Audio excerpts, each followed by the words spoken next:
on the newest bridge here in the city of Pittsburgh, which happens to lead into one of the oldest neighborhoods in the city, Squirrel Hill. And you may think you know all about this community, but do you really? Coming to Squirrel Hill actually was a no-brainer. It's amazing how diverse it is, and you really see people from everywhere. It's just, I love it here. So there's always been just this loving engagement that I've had with Squirrel Hill. You can't help but walk down the street and see somebody that you know and receive a pat on the back, a handshake, a good morning. It makes my day, it really does. This is Destination Squirrel Hill.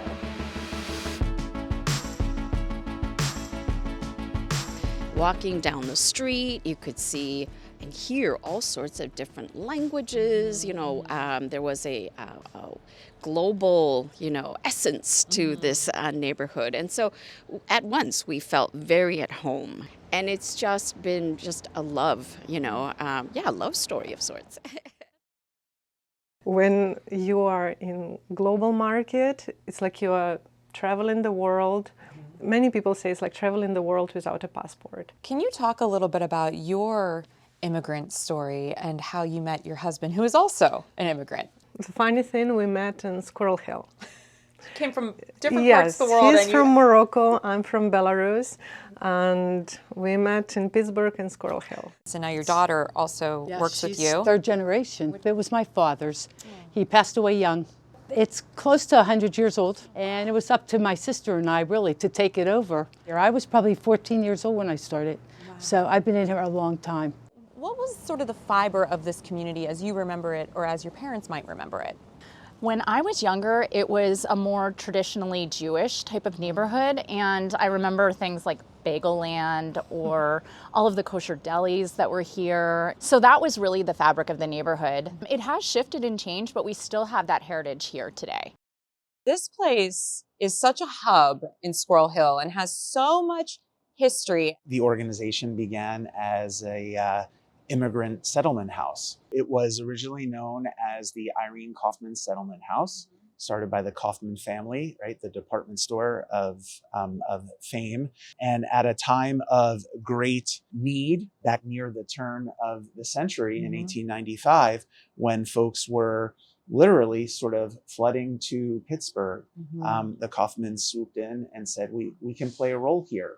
As the community moved and the needs evolved, so did the settlement house from the Hill District to Oakland, with a brief stop in Stanton Heights, and then eventually here in Squirrel Hill. Ever since our humble beginnings, that sentiment of all are welcome has really permeated everything that we do. I choose Pittsburgh because it's a city of possibilities. It is absolutely so hard to be an immigrant, and all you can think about is, how can I just get my family organized, get a job so that I, can succeed here and just get through the day, right? And so we forget that is a lot. And, let alone trying to learn the language, then acculturate, trying to understand what American needs are. And then that sometimes is not necessarily the Yinzer way. So having to learn what that means, right?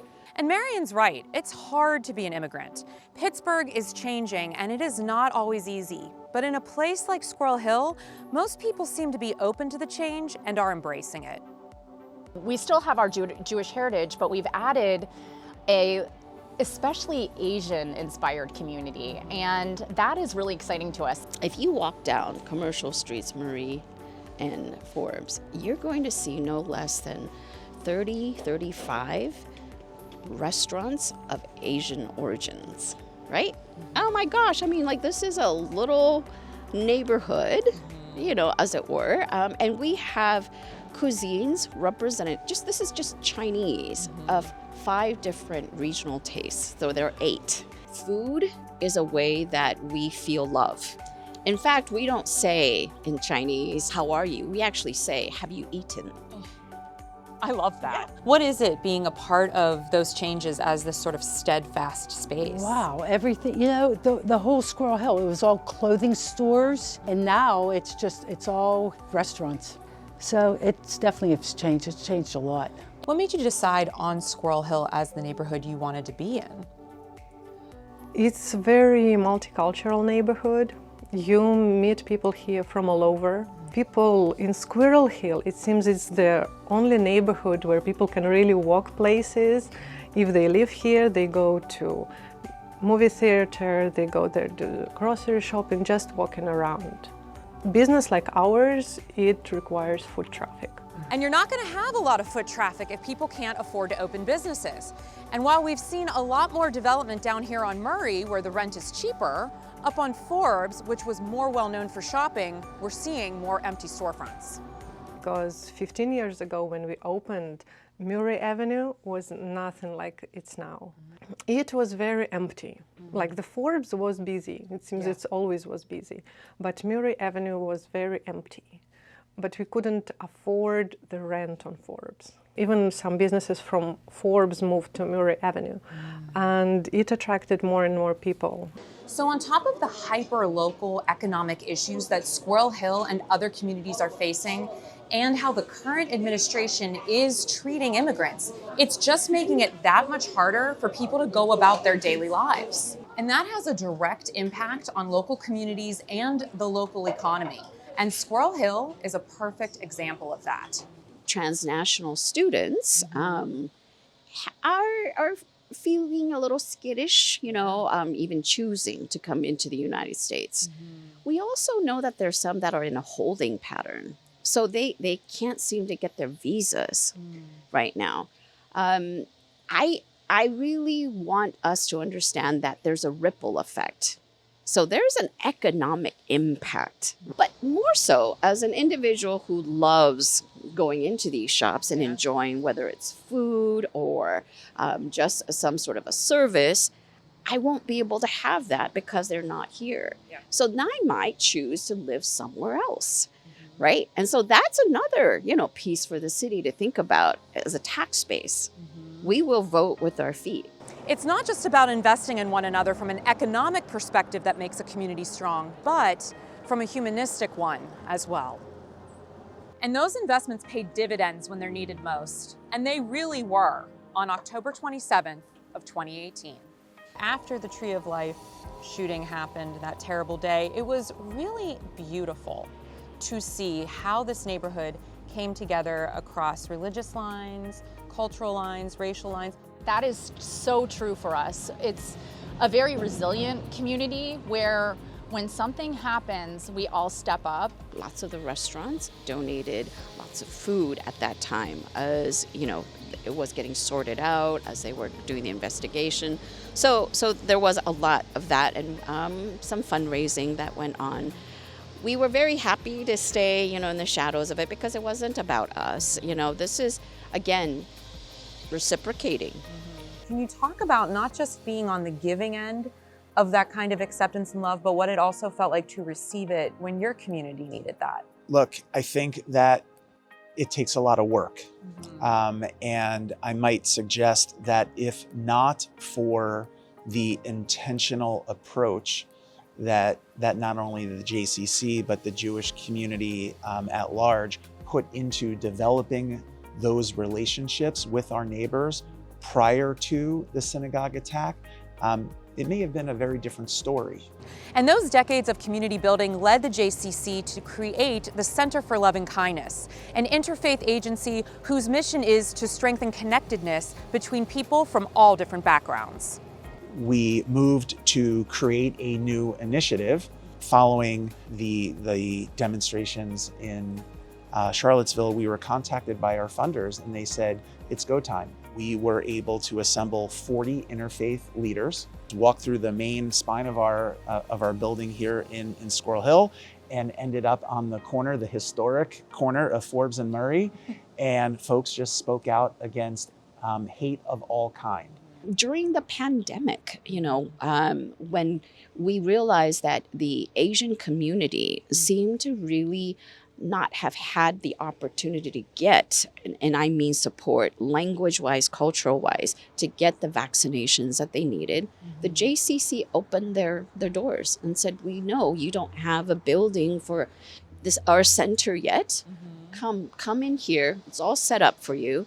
and 800 came. And this is where I come back to, it can only happen when the existing neighbors, and they're not Asian, so they didn't have to do it, said, we see this need, this very human need, and we're very, very happy to lend a hand to a neighbor that's in need. We are in this together. We have to be in it together. That's the truth. Because at the end of the day, no one organization, no one single community can create a better tomorrow. There's so much functionality, but that exists because we've opened our doors to others. Yes. And embraced them where they are, Yes. who they are. Yes. I love how you phrase that, embracing who they are and very much as they are, right? We not only see you, we reflect how we see you. So how does Squirrel Hill position itself to be the place where people want to live, shop, and flourish in the future? We have so many incredible places here, like the Manor Theater or Little's, who are kind of our flagships. So keeping all of those wonderful flagships here and just creating more offerings for our community would be amazing. It's really touches to my heart when customers come and they say, I used to come here when I was a child. And I was like, I see a young adult in front of me, and it's like, are we that old? You're like, I haven't changed at all, so I don't understand. I just wanted to keep on going. I wanted to stay safe and you know, just the big community as it is. How can we make Pittsburgh and center Pittsburgh a place for future immigrants and future community members from all over to want to be here and call it home? We have to challenge ourselves to not only create safe spaces, but to create brave spaces. And I think bit by bit, day by day, organization by organization, if we lock arms and do that work together, we will create an environment that is welcoming for folks to want to call Pittsburgh home. Change can be for the good. It is the only constant that we have. When, you know, individuals of difference come into a space, perhaps this is that opportunity for us to share what it is that has made Squirrel Hill stand so solidly. Squirrel Hill could be a model of how we can live side by side and embrace one another's differences. And as my daughter used to say, differences can taste yummy.